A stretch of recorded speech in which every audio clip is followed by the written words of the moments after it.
My girlfriend said I'm pregnant. In Betrayal, she insisted I buy them a home and wed her now. So wait. But a call exposed everything. She told me she was pregnant again, demanding a house and a wedding. But the real shock? She'd used my past heartbreak, my unimaginable grief, as her twisted blueprint for betrayal. I still remember the muted hum of the city outside our apartment window the night she dropped the bomb. It was a space that once felt like a sanctuary, now suddenly charged with an unbearable tension, a shadow I couldn't quite place. At first, I believed her completely, of course. We'd been through this before. But what I didn't grasp then was that the first pregnancy, the real one, the one that shattered me into a million pieces, had taught her exactly how to manipulate me the second time around. To understand any of it, to grasp the sheer audacity of what came next, you have to know about that first time. And honestly, I should have seen it coming the moment those words left her lips again. Sarah and I had been together for almost 4 years when that first pregnancy happened. Up until then, everything felt normal, good even. We were comfortable, the kind of couple who'd talk about a future together, but without any real pressure. One thing Sarah had always been crystal clear about, though, was kids. She didn't want them. Not now, not in 5 years, maybe not ever. She'd made sure I knew it from day one. She was on birth control, took it religiously every morning with her coffee. And if friends or family ever brought up the topic, she'd just smile politely and say, "Oh, we're just not there yet." But I knew what she really meant. The problem? I did want kids. Always had. I hoped, maybe, over time, she'd change her mind, or at least open up to the conversation. But I never pushed it. I loved her, and I figured we had time. Then, one day in late September, Sarah came home from work looking utterly drained. Pale. She barely said hello, just walked straight to the bathroom and closed the door. 20 minutes later, she emerged, holding a pregnancy test. Her expression was something I'd never seen before, a raw mix of shock and fear. "I'm pregnant," she whispered. And I swear to God, my brain just completely short-circuited. My first reaction? Pure, unadulterated joy. The kind of happiness that makes your chest ache because it feels like it's going to explode. Instantly, my mind raced, cribs, baby names, how we'd tell our families. I was already mentally reorganizing my entire life to make room for this child. I asked her how it happened, and she said she'd forgotten her pill a couple of times that month. Work had been stressful, it just slipped her mind. Honestly, I didn't care how it happened. I was just thrilled that it did. I told her we should get married, that I wanted to do this right. We should start looking at houses, because our apartment was way too small. I kept repeating, "We're going to be amazing parents," like a mantra, trying to convince us both it was real. But Sarah didn't react the way I expected.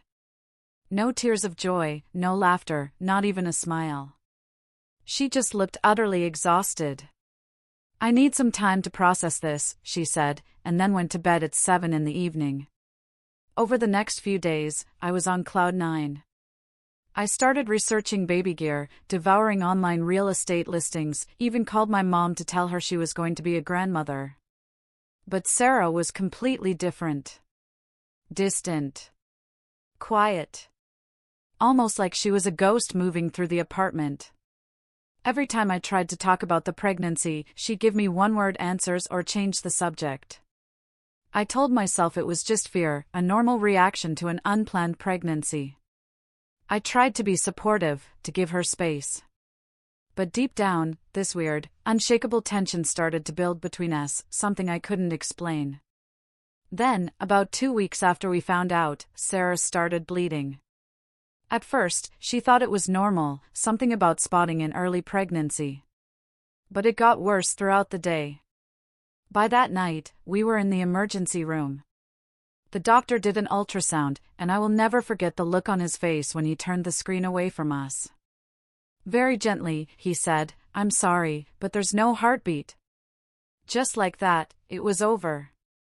Sarah had a miscarriage. We lost the baby.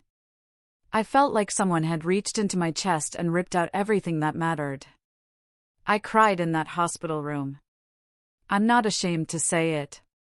I cried harder than I had about anything in my entire life. And when I looked over at Sarah, she was crying too. But something about it felt off. Like she was crying because she was supposed to, not because she was actually devastated, not the way I was. We went home that night in complete silence. For the next few weeks, I was an absolute mess. Couldn't focus at work. Barely ate. I kept thinking about all the things that would never happen now, the first steps, the first words, teaching my kid to ride a bike. All of it, just gone, before it even started. Sarah seemed sad too, but not broken. Not the way I was. After about a month, she was acting completely normal again, like nothing had ever happened. Like we hadn't just lost a child. When I cautiously brought up the idea of trying again someday, she shut it down immediately. David, I don't think I'm ready for that. And when I asked when she might be, she just shrugged and changed the subject. We'd talked about getting married before the pregnancy, nothing concrete, but it was in the air. After the miscarriage, I thought maybe we'd move forward with that, as a way to heal together. But Sarah said she wanted to wait, that we both needed time to process. And I agreed, because I was too emotionally destroyed to argue about anything. What I didn't realize then, what I couldn't have possibly known, was that while I was grieving the loss of a child I had already loved with all my heart, Sarah was watching me. Very carefully. Studying my every move. She saw how quickly I'd been willing to change my entire life. How eager I was to buy a house, to get married, to give her everything she could possibly need. All because of a baby. And somewhere in her mind, during those weeks when I was falling apart, she started to understand something profound. She realized that a pregnancy, real or not, was the key. The key to getting exactly what she wanted from me. And if she ever needed to use that key again, she'd know exactly how to turn it.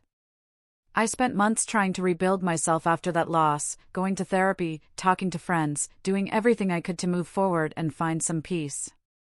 But Sarah moved forward a lot faster than I did. Almost like she'd never really been affected at all. And now, I understand why. Looking back, it all clicks. Because while I was mourning a child and trying to process genuine grief, she was taking notes, planning her next move, figuring out how to use my pain against me. And the worst part? I never saw it coming. Not until it was almost too late, until she'd nearly gotten everything she wanted and I'd nearly lost everything that mattered. About 7 months after the miscarriage, just when I was finally starting to feel like myself again, Sarah came to me with news that made my heart stop in the best and worst way possible. She told me she was pregnant again. This time, her face blew. Ked different. Not scared or distant like before, but serious, almost determined, like she'd made peace with something big. My first instinct was pure caution. I couldn't survive going through that pain again.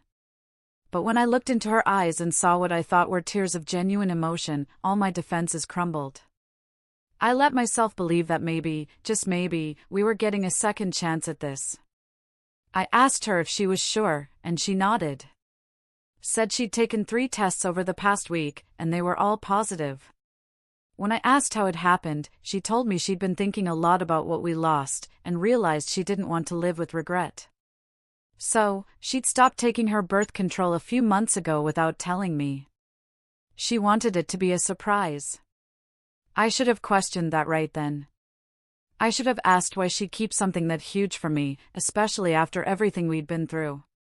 But instead, I just hugged her and told her everything was going to be different this time. We were going to be okay. This was our second chance. The next few days were honestly beautiful. We told our families together, and everyone was thrilled, but also nervous, given what happened before.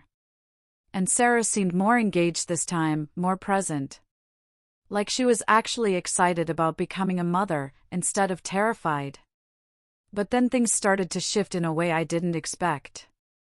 She began talking about the wedding, not in a dreamy, future-planning kind of way, but with real urgency. Like it needed to happen immediately, like we were running out of time.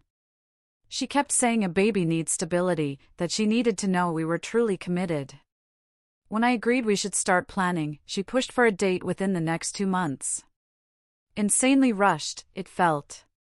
But I figured she was just nesting, or whatever they call it when pregnant women get anxious about the future. Then came the conversation about the house. And this is where I started to feel something in my gut, a sick feeling I tried desperately to ignore because I wanted so badly for everything to be real, for this to be our happy ending. We were sitting at the kitchen table one night, looking at listings online. Sarah kept pointing out houses that were way above our budget, places with 4 bedrooms and big yards in expensive neighborhoods. When I mentioned we couldn't afford something like that right now, she got quiet for a minute. Then she suggested we use my savings for the down payment. I told her my savings were supposed to be for both of us, for our future together. She smiled and said, "Exactly. It's for our future." But then she added something that made my stomach churn in a way I couldn't quite explain. She said the house should be in her name though, just to be safe. When I asked her what she meant by safe, she explained that if something happened to me, God forbid, she wanted to make sure she and the baby would be protected. She'd have security, no matter what happened between us. I sat there, trying to process what she was saying. On the surface, it almost made sense. People plan for worst-case scenarios all the time. But something about it felt deeply, profoundly wrong. Like she was planning for a future where I wasn't even part of the picture. Where I was just a wallet that might disappear. I told her I needed to think about it. She didn't push, just kissed me on the cheek and said to take my time, but that we needed to decide soon since she was already 8 weeks along, and we should get moving on things. Over the next couple of weeks, Sarah brought up the house constantly, always framing it as protection for her and the baby. And she started adding more conditions, like wanting the wedding to happen before we closed on the house, and wanting me to add her to my bank accounts just in case of emergencies, so she could access money if something happened to me. I started to feel this weird pressure, like I was being backed into a corner, like every conversation was another step towards some trap I couldn't see yet. But every time I tried to voice my concerns, she'd get emotional. She'd say she thought I wanted this family, or that after what we went through, she just needed to feel secure. And I'd immediately feel guilty for even questioning her motives. The turning point came about 3 weeks after she told me about the pregnancy. I came home early from work one day. Forgot my laptop on the kitchen counter. When I walked in, Sarah was on the phone in our bedroom, the door halfway closed. And I could hear her voice carrying down the hallway. I wasn't trying to eavesdrop, I swear. But then I heard my name. And something in her tone made me stop dead in the hallway. What I heard next made my blood run absolutely cold. She was talking to her friend, Jessica. I heard her say that I had been ready to give her everything last time. The house, the ring, all of it. And then we lost the baby, and everything just stopped. All the plans disappeared. There was a pause while Jessica said something I couldn't hear. And then Sarah laughed. Actually laughed. And said, "This time, I'm not leaving anything to chance. Once the house is in my name and we're married, I'll figure out the rest." I stood there, frozen. My heart pounded, trying to understand what I was hearing, trying to make it make sense in some other way. But then Sarah said the words that destroyed everything I thought I knew about her. She told Jessica that I would never know the truth. And even if things didn't work out between us down the line, at least she'd have the house. At least she'd have something to show for all of this. I quietly backed out of the apartment, walked to my car, and sat there for almost an hour. Just tried to make sense of what I'd just heard. Tried to find some explanation that didn't mean what I thought it meant. The pieces started coming together, in the worst possible way. Her sudden change of heart about having kids after years of being adamant she didn't want them. The urgency about the wedding and the house. The insistence that everything be in her name. And most horrifyingly, the fact that she'd never actually shown me any proof of this pregnancy beyond her word. Sitting in that car, I realized I'd never seen a doctor's appointment confirmation. Never been invited to an ultrasound. Never even seen the positive pregnancy test she claimed to have taken. I just believed her. Because why wouldn't I? After everything we'd been through, why would she lie about something like this? That night, I came home and acted completely normal. Kissed her hello, asked about her day, made dinner. I didn't mention anything about what I'd heard. Because I needed to know for sure before I did anything. I needed proof that I wasn't losing my mind. Over the next few days, I started paying closer attention to things I'd been ignoring. Like how Sarah wasn't experiencing any morning sickness, even though she claimed to be almost 12 weeks along. How she was still drinking coffee every single morning when she'd given it up completely during the first pregnancy because it made her nauseous. How her body hadn't changed at all, not even a little bit. I suggested we go to her next doctor's appointment together. She made an excuse about how her doctor was completely booked for weeks, and she'd have to reschedule anyway. When I offered to call the office myself and add myself to the appointment, she got defensive. Said I was being controlling, that she needed space to handle her own medical care. I knew then, with absolute certainty, there was no baby. Sarah had watched how desperate I'd been during the first pregnancy, how willing I was to give her everything she wanted. And she decided to weaponize that against me. She'd watched me grieve, studied every single one of my reactions, and crafted a detailed plan to get exactly what she wanted. A house in her name, financial security, a wedding. All on her terms. All using my money, with zero intention of actually having a child. The worst part wasn't even the lie itself. It was realizing that the person I'd loved and trusted for 4 years had looked at my pain, my genuine devastation over losing a child, and thought, this is how I get what I want. This is the key to everything. I felt sick. I felt betrayed. But most of all, I felt stupid. Stupid for not seeing it sooner. For being so desperate to believe in the fairy tale, so eager for a second chance at fatherhood that I'd ignored every single red flag waving right in front of my face. Now I had a choice. I could confront her immediately and watch her scramble for excuses. Or I could play along. Let her think her plan was working perfectly, and see exactly how far she was willing to take this lie. How deep the betrayal actually went. And honestly, after what she'd done, after how she'd weaponized the worst moment of my life, I wanted to see just how far she'd go before I pulled the rug out from under her. I made the decision to let Sarah believe her plan was working perfectly. For the next 2 weeks, I played the role of excited future father better than I ever had before. Asking about baby names, showing her house listings I'd found, even suggesting we start shopping for nursery furniture on the weekends. And the whole time, I watched her lie straight to my face with a smile. The thing about knowing the truth is that it changes how you see absolutely everything. Every time Sarah put her hand on her stomach and talked about how the baby was growing. Every time she made up some elaborate story about morning sickness or weird food cravings, I could see right through it. And what shocked me most wasn't just that she was lying, but how good she was at it. How easily and naturally the lies came to her, like she'd been practicing. I started documenting everything in secret. Kept detailed notes on my phone about every conversation. Every time she refused to let me come to a doctor's appointment. Every single inconsistency in her story. Because I knew that when this finally came to a head, I needed to have concrete proof that I wasn't crazy, that this wasn't just paranoia or cold feet about commitment. One night, about a week before we were supposed to meet with Michael, the real estate agent Sarah had found, she brought up the paperwork for the house. She said we needed to get pre-approved for a mortgage, and that she'd already filled out most of the application with her information to save us time. She showed me the papers, and I noticed immediately that she'd listed herself as the sole owner on the title, and me as a co-borrower on the mortgage. Which meant that legally, I'd be responsible for paying for a house I wouldn't actually own. When I pointed this out, she had an explanation ready about how it was better for tax purposes or some other vague financial reason she couldn't quite explain. I told her it sounded fine and that I'd sign whatever she needed. And the relief that washed over her face was almost sad, like she'd expected me to fight her on it, but was absolutely thrilled that I was still playing along, like nothing was wrong. The truth is, I had zero intention of signing anything. But I wanted to see how far she'd push this before I pulled the rug out from under her.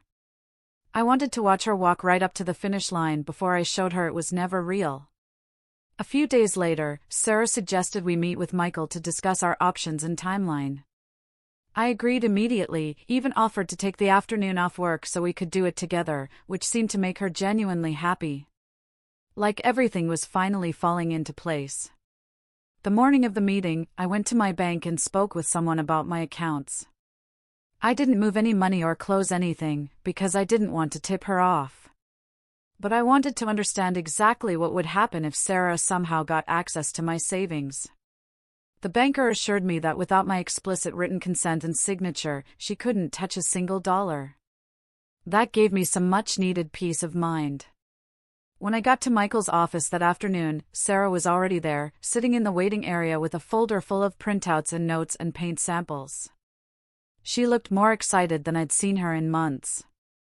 Like this was the moment she'd been working toward for so long. Like she was about to win. We sat down with Michael, and he started going through the whole process, talking about down payments and interest rates and closing costs. Sarah kept nodding along like she understood everything perfectly, occasionally squeezing my hand like we were in this together, like we were a real team. Then Michael asked about our timeline, and Sarah said we wanted to move as fast as possible, that we were expecting a baby and needed to be settled before the due date. I watched Michael's face light up with congratulations, while I sat there feeling absolutely nothing but cold clarity. After about 30 minutes of this, Michael excused himself to print some documents in the back office. The moment he left the room, I turned to Sarah and said I needed to show her something before we went any further with this. She looked confused but curious, maybe a little nervous. I pulled out my phone. But instead of the voice recording she might have expected, I opened up a folder of screenshots I'd taken over the past week. See, after I overheard that phone call with Jessica, I'd waited for Sarah to leave the apartment. And I'd gone through her laptop, which she always left open on the kitchen table. And I'd found everything. The messages between her and Jessica where they planned this whole thing out. The conversations about how to handle me, how to make sure I stayed convinced. Even a draft text she'd never sent where she joked about how easy it was to manipulate someone who actually wanted to be a father. I'd screenshot everything, backed it up to my cloud, and now I showed it all to her. Slowly scrolling through message after message while her face went from confused, to pale, to absolutely horrified. The color drained from Sarah's face so fast I thought she might actually pass out right there in Michael's office. For a solid 10 seconds, she just sat there in complete silence, staring at my phone like it was a weapon pointed directly at her chest, like her whole world was collapsing. Then she tried to speak, opened her mouth and closed it again, and finally managed to say that I was taking it out of context, that Jessica had been giving her bad advice and she was just venting to a friend, that she didn't mean any of it the way it looked in text form. I let her talk, let her stumble through excuse after excuse, watching her try to reconstruct some version of reality where she wasn't the villain. And when she finally stopped, I asked her one simple question that I already knew the answer to. I asked if she was actually pregnant. She looked at me with these wide, desperate eyes and said, "Of course I am." That she couldn't believe I'd even ask her that. How dare I question something so serious? And I told her to prove it right now. Call her doctor and have them send over the ultrasound photos. Show me any medical documentation at all. Anything that proved this was real. Sarah's face crumpled and she started crying. Real tears this time. And she said, "I did it because you wouldn't commit otherwise, David." I was scared of losing everything. And I realized that in her mind, she'd actually justified this to herself. Convinced herself that manipulating me was somehow necessary or reasonable. That lying about a pregnancy was just a tool to get what she deserved. I stood up and told Michael, who had just walked back in and was looking extremely uncomfortable and confused, that we wouldn't be needing his services after all. That there had been a misunderstanding and we needed to leave. And Sarah grabbed my arm hard and begged me not to do this. Not to throw away our future over what she called a misunderstanding. I looked at her, really looked at this person I'd spent 4 years of my life with, this person I'd been ready to marry and build a family with, and I said, I lost a child, Sarah. I mourned a baby that I loved, and you saw that as an opportunity. She tried to argue, said she'd lost the baby too, so her grief was just as real as mine. But we both knew that wasn't true. Her grief had lasted maybe a month, while mine had nearly destroyed me for half a year. I walked out of that office and Sarah followed me into the parking lot, still crying, still trying to convince me that we could work through this, that couples therapy could fix it, that she'd do anything to make it right if I just gave her another chance. I got in my car and she stood at the driver's side window, saying I was throwing away our future, that everything she'd done was because she loved me and wanted security for us. I rolled down the window just enough to tell her that there was no future anymore. Not for us. That I refused to build a life on top of a lie this massive and calculated. She asked where I was going, and I told her I was going home to pack her things. That she had until the end of the week to find somewhere else to stay. And the look on her face was pure shock, like she genuinely believed that even after being caught red-handed, I'd somehow forgive her and we'd move forward like nothing happened. Over the next few days, Sarah tried absolutely everything. She called and texted constantly, showed up at my apartment at weird hours of the night, even got her mom involved, who called to tell me I was being too harsh and that young couples make mistakes and I should be more forgiving. But I didn't budge an inch. The truth is, I could have maybe forgiven a lot of things. People lie, people make mistakes. But not this. Never this. Not using the worst pain of my life as a blueprint for manipulation. Not faking a pregnancy and planning to fake another miscarriage just to secure a house and a wedding ring. About a week after everything fell apart, I got a text from Jessica, Sarah's friend, apologizing for her part in it. Saying she told Sarah from the very beginning that the plan was wrong and would blow up in her face, but that Sarah had insisted I'd never find out, that I was too trusting and too desperate to be a father to ever question her. I didn't respond, because honestly, I didn't care anymore about apologies or explanations. My anger had faded into something colder and clearer, just a deep understanding that I'd dodged something absolutely catastrophic. I spent the next few months rebuilding my life for the second time in a year. But this time, it was different. I wasn't mourning a child.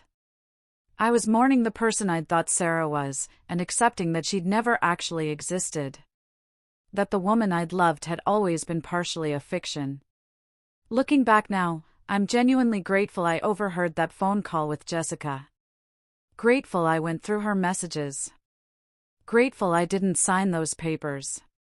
Because if I hadn't, I'd probably be sitting in a house I didn't own, married to someone who saw me as nothing more than a means to an end, wondering why I felt so empty and trapped.